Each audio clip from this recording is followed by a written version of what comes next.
महाराष्ट्र से बड़ी खबर आ रही है और वो खबर यह है कि देवेंद्र फडणवीस और राज ठाकरे जो कि एमएनएस के चीफ हैं, इन दोनों नेताओं की मुलाकात हुई है और सूत्रों की माने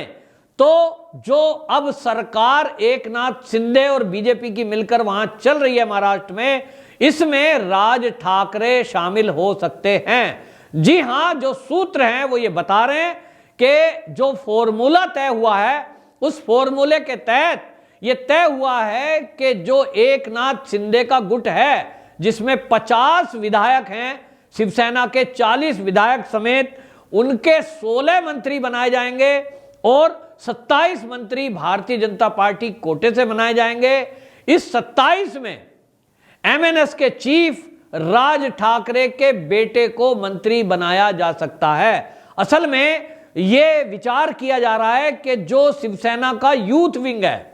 जिसके अध्यक्ष अभी तक आदित्य ठाकरे हैं, इसको कैसे मात दी जाए, तो कुछ युवाओं की भी जरूरत होगी जो ये आदित्य ठाकरे को रिप्लेस किया जाए। तो आपको बता दूं, राज ठाकरे का बेटा अमित ठाकरे वो काफी लोकप्रिय है युवाओं के अंदर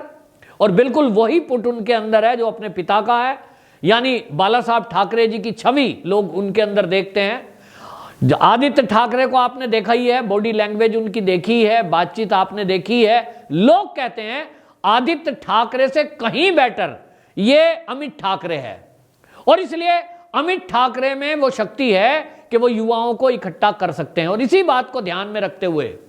राज ठाकरे से ये बातचीत हुई है बीजेपी प्रतिनिधि मंडल की और देवेंद्र फडणवीस की, और तय ये हुआ है, जो सूत्र कह रहे हैं कि जो अमित ठाकरे है इसको मंत्री पद में शामिल किया जाएगा और ये युवा चेहरा होगा और इनको मंत्री पद में शामिल किया जाएगा। तो इसके लिए लेकिन अभी बात यह है कि ये विधानसभा के सदस्य नहीं है, अभी तक ये केवल राजनीति करते तो हैं, एमएनएस के युवाओं को ये संगठित करने के लिए उस युवा विंग के पदाधिकारी हैं, लेकिन अब जब मंत्रालय की बात तय हुई है तो माना जा रहा है कि इनको, आपको बता दें कि विधान परिषद का सदस्य बनाकर इनको विधानसभा में भेजा जाएगा और मंत्री पद दिया जा सकता है। तो ये आदित्य ठाकरे को एक चुनौती होगी और आदित्य ठाकरे जो युवा सेना के अध्यक्ष हैं उनको हटाकर युवाओं को इधर लाना, और कहीं ना कहीं वो ठाकरे ही परिवार है भाई, अमित ठाकरे के ऊपर ये दांव लगाने को तैयार है भारतीय जनता पार्टी। और इसी से ये भी तय हो रहा है कि जो एमएनएस चीफ है उनसे जो मुलाकात हुई है कि सरकार में वो अब शामिल होंगे। आगे आने वाला चुनाव राष्ट्रपति चुनाव है और इसके बाद बड़ा महत्वपूर्ण चुनाव महाराष्ट्र का माना जाने वाला है, वो है बीएमसी का चुनाव। इस चुनाव में आप देखेंगे एक तरफ एकनाथ शिंदे वो अपने तीर तर्कस से निकालेंगे, मुकाबला सीधा शिवसेना से भी हो सकता है जिसका नाम है आदित्य ठाकरे गुट, जरूर वो सामना करेगा। अभी तक के जो मामले हैं, अभी तक जो सूत्र बता रहे हैं उसमें ये खबरें आ रही हैं कि आदित्य ठाकरे मूड में नहीं है सरेंडर करने के, और जिस तरह से संजय राउत के बयान आते हैं वो तो एकनाथ शिंदे की सरकार पे ही सवाल उठा रहे हैं कि ये तो सरकार ही अस्तित्व में नहीं है, ये तो अवैध है, असंवैधानिक है, तो इस सरकार को हम मानते नहीं हैं, और कोर्ट में भी चुनौती दी हुई है। तो इसका मतलब तय हुआ कि बीएमसी चुनाव में अब टकराव पक्का है और बीएमसी चुनाव अक्टूबर में होना तय माना जा रहा है। तो अगले कुछ महीने में अब आप देखेंगे चुनाव की प्रक्रिया शुरू हो जाएगी और इस गहमा गहमी में इसके पहले अगर शिवसेना का कोई तय नहीं होता है कि शिवसेना का अध्यक्ष कौन, इसको लेकर भी अभी अब देखना फाइट शुरू होने वाली है। और इसी में जो युवा सेना है उसकी भी तैयारी एकनाथ शिंदे गुट की है और इसीलिए माना जा रहा है कि राज ठाकरे का बेटा जो अमित ठाकरे है वो इसके लिए बड़ा सुटेबल माना जा रहा है। ठाकरे ही परिवार का है, इसलिए शिवसैनिक जो ये बात करते हैं कि परिवार की बात करते हैं तो दोनों ये भी उसी परिवार के वारिस हैं, आदित्य ठाकरे और राज ठाकरे। अब राज ठाकरे जिस समय बाला साहब ठाकरे जी अध्यक्ष चुन रहे थे उस समय ये बात उठी थी, आवाज उठी थी, बहुत सारे शिव सैनिकों ने कहा था कि जो दमदार भाषण है, जो दमदार आवाज है और जो कार्यकर्ताओं के लिए लड़ने मरने की क्षमता है, यानी कुछ कर गुजरने का काम, नीचे तक जुड़ाव वो राज ठाकरे के अंदर लोगों ने देखा था। और इसलिए सब चाहते थे, ज़्यादातर लोग चाहते थे कि राज ठाकरे को ही अध्यक्ष बनाया जाए। लेकिन वहाँ परिवार की बात सामने आई और परिवार में जिस तरह से होता है पिता पुत्र मोह, वो चीज़ सामने आ गई और उसका नतीजा आज हमें देखने को मिल रहा है कि जो शिवसेना आक्रामक होनी चाहिए थी महाराष्ट्र के अंदर और बाला साहब ठाकरे जी के बाद उसका और ज़्यादा विस्तार होना चाहिए था पूरे देश के अंदर, राष्ट्रीय परिप्रेक्ष्य में वो नहीं हो पाया क्योंकि कमान आदित्य ठाकरे और उद्धव ठाकरे जी के हाथ में रही। इसके कारण से ना तो वो युवाओं में जोश भर पाए और ना शिव सैनिकों में जोश भर पाए। लोगों का मानना है कि यदि ये कमान राज ठाकरे और अमित ठाकरे के हाथ में आ जाए तो कुछ चमत्कार हो सकता है और ये शिवसेना महाराष्ट्र से निकलकर महाराष्ट्र के अलावा देश के अन्य राज्यों में भी आ सकती है। तो ये एक बड़ा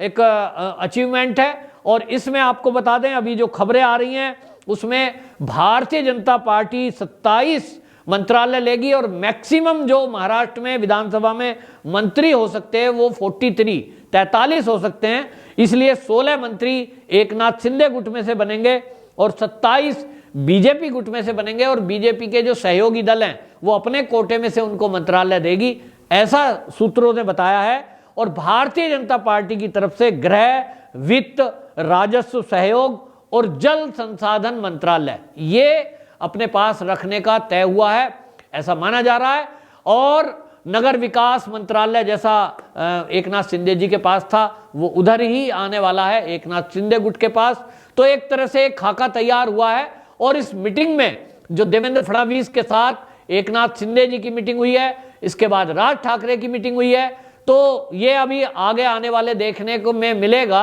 कि राज ठाकरे अपने बेटे को मंत्री पद में शामिल करते हैं या खुद या किसी विधायक को ये देते हैं। लेकिन जहां तक अभी तक भारतीय जनता पार्टी के सूत्रों का कहना है और महाराष्ट्र के जो पत्रकार हैं जो इस राजनीति को कवर करते हैं उनके अनुसार यही है कि युवा चेहरा देखते हुए राज ठाकरे के बेटे अमित ठाकरे को आगे बढ़ाने का निश्चय किया गया है। लेकिन वहीं एक दिक्कत वही है कि वो अभी तक एमएलए नहीं है, विधायक नहीं है, तो उनको पहले इस काम के लिए मंत्रालय के साथ साथ या तो विधान परिषद का सदस्य बनाया जाएगा किसी तरह से। तो ये एक बीच में अचीवमेंट दिखाई जा रही है। लेकिन इतना जरूर है कि अब ये सरकार अगले 2.5 साल चलेगी और इसका जो गठबंधन है दिन प्रतिदिन और मजबूत होता जा रहा है।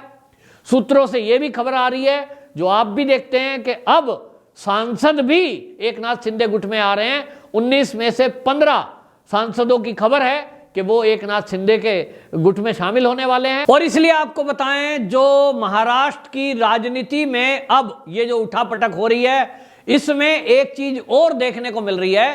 कि जो भी उद्धव ठाकरे गुट से नाराज थे, शिवसेना को लेकर के जो विचारधारा की आपस की लड़ाई थी राज ठाकरे और उद्धव ठाकरे में, कभी उनकी बनी नहीं, वो भी अब एकनाथ शिंदे के साथ आ रहे हैं। पुराने शिव सैनिक जो ये कह रहे थे कि जैसे ही उद्धव ठाकरे ने सरकार बनाई कांग्रेस और एनसीपी के साथ मिलकर, तो हमें बड़ा झटका लगा, क्योंकि बाला साहब ठाकरे जी की विचारधारा के विपरीत चलकर उनका बेटा अगर संगठन को चलाने की कोशिश कर रहा है, केवल सरकार में पद लेने के लिए वो ललायत रह रहा है, तो ये हमारे लिए झटके की बात थी। अब पुराने शिव सैनिक भी ये मान रहे हैं कि वाकई में अगर वो देखते हैं कि एक तरफ उद्धव ठाकरे और एक तरफ एकनाथ शिंदे, तो उनको लगता है कि एकनाथ शिंदे बाला साहब ठाकरे जी की विचारधारा के निकट ज्यादा है, उनके अंदर वो गुण ज्यादा हैं जो बाला साहब ठाकरे जी चाहते थे, जिस तरह की शिवसेना बनाना चाहते थे। तो इसलिए उस विचारधारा को आगे बढ़ाने के लिए अब लोगों को लग रहा है कि पहली बार बाला साहब ठाकरे जी की विचारधारा का व्यक्ति, कट्टर हिंदुत्ववादी, वो एकनाथ शिंदे इस समय प्रदेश का मुख्यमंत्री बना है, तो उसका साथ देना जरूरी है। और ऐसे में जो राज ठाकरे वो अभी तक इधर या उधर जाऊं कैसा कर रहे थे, लेकिन वो भी अभी भारतीय जनता पार्टी के साथ जो संपर्क हुआ है अभी हाल में इस सरकार में, उनका रोल भले ही हमको कोई बड़ा रोल ना दिखाई दे रहा हो राज ठाकरे का, लेकिन आगे आने वाले जो बीएमसी के चुनाव हैं उसमें हम देखेंगे कि ये जो गुट है, एकनाथ शिंदे गुट और भारतीय जनता पार्टी गठबंधन, ये गठबंधन अब महाराष्ट्र में एक नया युग लिखने जा रहा है, एक बड़ा चमत्कार करने जा रहा है। और बीएमसी में आप देखेंगे ये क्लीन स्वीप करेगा। यहां ना तो कांग्रेस टिकती दिखाई देगी आपको, ना एनसीपी टिकती दिखाई देगी। और अगर उद्धव ठाकरे गुट अलग से खड़ा करेंगे अपने कैंडिडेटों को, तो आप देखेंगे कि वो गुट के लोगों को भी नहीं जिता पाएंगे, क्योंकि लोग ये समझ चुके हैं 2.5 साल के कार्यकाल में कि ये सब घालमेल जो हुआ है, इन सब में अगर उद्धव ठाकरे जी मौन भी रहे हैं तो ये मौन स्वीकृति उन्होंने क्यों दी? जिम्मेदारी उन्हीं की थी। और इसमें किसी ने उम्मीद नहीं की थी कि शिवसेना की सरकार के चलते ये हिंदुत्ववादी लोगों पर प्रहार होंगे, हिंदुत्ववादी पत्रकारों को पकड़कर जेल में डाला जाएगा, हनुमान चालीसा पढ़ने वालों के ऊपर एफआईआर की जाएगी। ये किसी ने नहीं समझा था। और इसलिए आपको बता दूं कि आगे आने वाले समय के लिए ये जो गठबंधन आज बना है एकनाथ शिंदे गुट का और भारतीय जनता पार्टी का, अब राज ठाकरे की एमएनएस भी इसमें जुड़ गई है, तो ये बहुत मजबूत गठबंधन बनने जा रहा है, क्योंकि सब एक ही विचारधारा के लोग हैं